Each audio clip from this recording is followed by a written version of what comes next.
جانے ہیں۔ کبوتر کو لوگ بہت ہی محبت سے پالتے ہیں۔ آج کا واقعہ سننے کے بعد آپ کبوتر سے بے انتہا محبت کرنے لگیں گے۔ یہ واقعہ ہے ایک کبوتر اور حضرت امام حسین علیہ السلام کا۔ 61 ہجری 10 محرم کے دن کربلا میں حضرت امام حسین علیہ السلام کا سر مبارک آپ کے بدن سے جدا کر دیا گیا۔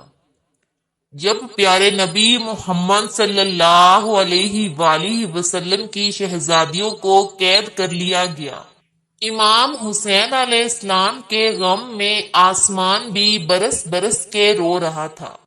10 محرم کو ایک سفید کبوتر کربلا کے میدان سے گزر رہا تھا۔ کبوتر نے دیکھا کہ کربلا کی تپتی ہوئی زمین پر رسول کے نواسے کا جسم مبارک تنہا پڑا ہے۔ وہ کبوتر چیختا ہوا آسمان سے نیچے اتر آیا اور دوسرے پرندوں سے کہنے لگا کہ قیامت آ گئی اور پیارے نبی محمد صلی اللہ علیہ وآلہ وسلم کے نواسے کو کربلا میں شہید کر دیا گیا۔ رسول اللہ کا خاندان کربلا میں بکھر گیا ہے۔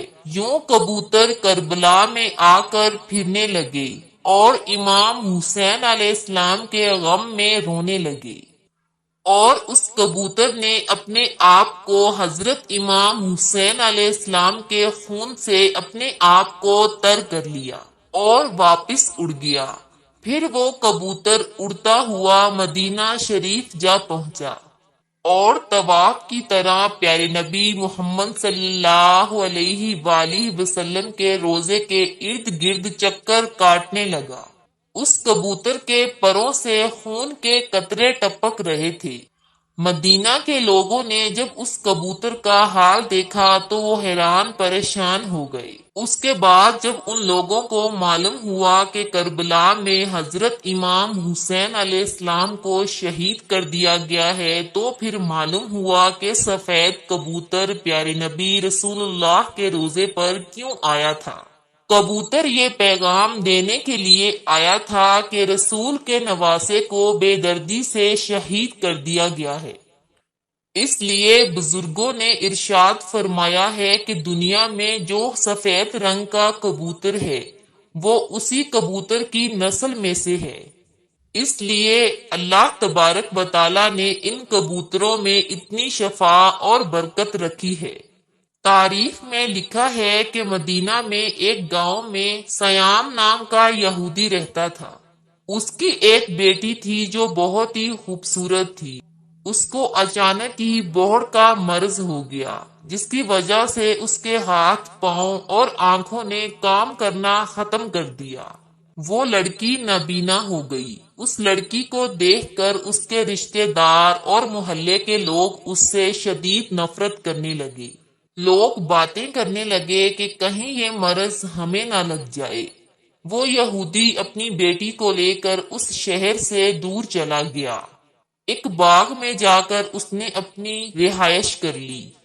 وہ یہودی سارا دن شہر میں کام کرتا اور واپس شام میں اپنی بیٹی کے پاس آ جاتا۔ ایک دن ایسا ہوا کہ وہ یہودی اپنے کام میں اتنا مصروف ہو گیا تھا کہ وہ شام میں اپنی بیٹی کے پاس نہ آ سکا۔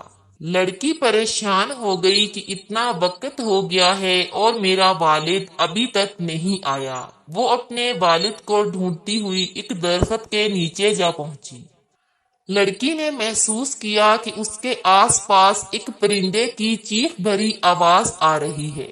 اس آواز میں اتنا درد تھا کہ وہ لڑکی اس آواز کو سنتے ہوئے اور آواز کا پیچھا کرتے ہوئے گھسیٹتے پھسیٹتے اس درخت کے نیچے جا پہنچی۔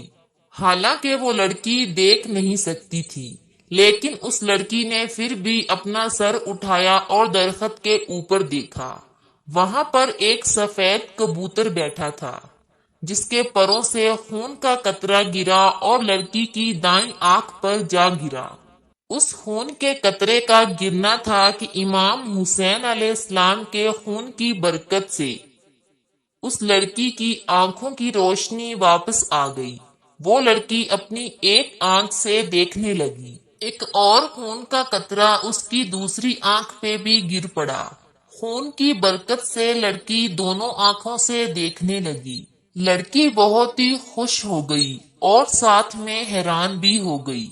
جب لڑکی نے اوپر درخت میں دیکھا تو ایک کبوتر خون سے لتھڑا ہوا تھا۔ خون کے کچھ اور قطرے لڑکی کے جسم کے اوپر بھی گر گئے۔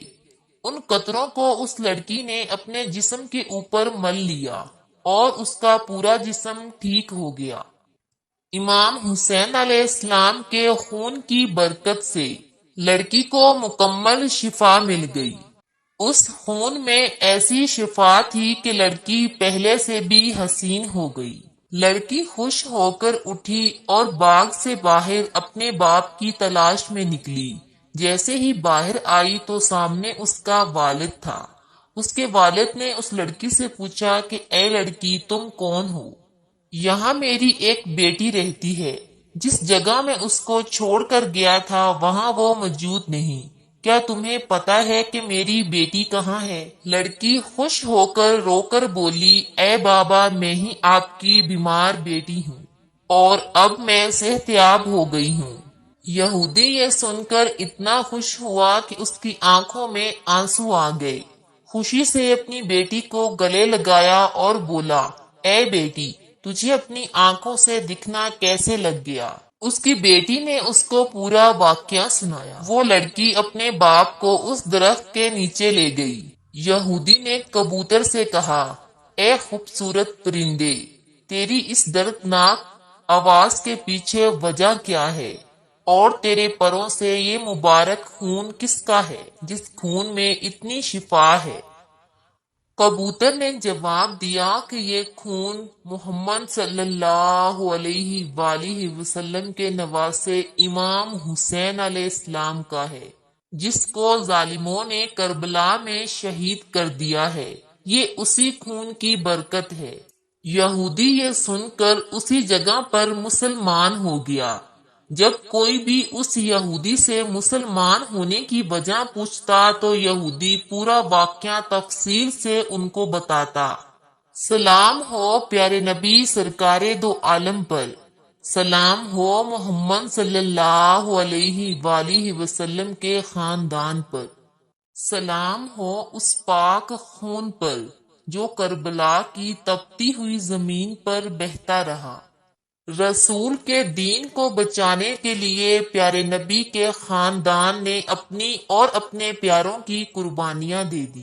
ہمیں کوئی قربانی بھی نہیں دینی پڑی اور اتنی آسانی سے ہمیں اسلام مل گیا۔ ہم بھی کیسے لوگ ہیں پھر بھی شکر ادا نہیں کرتے اور نماز نہیں پڑھتے۔ اللہ تبارک و تعالی ہم سب کو نماز پڑھنے کی توفیق عطا کرے اور نیک اعمال کرنے کی توفیق عطا کرے۔ اللہ پاک نے ہمیں جتنی بھی زندگی عطا کی ہے ہم اس کو اللہ پاک کی شکر گزاری اور اطاعت گزاری میں لگائیں۔ آمین۔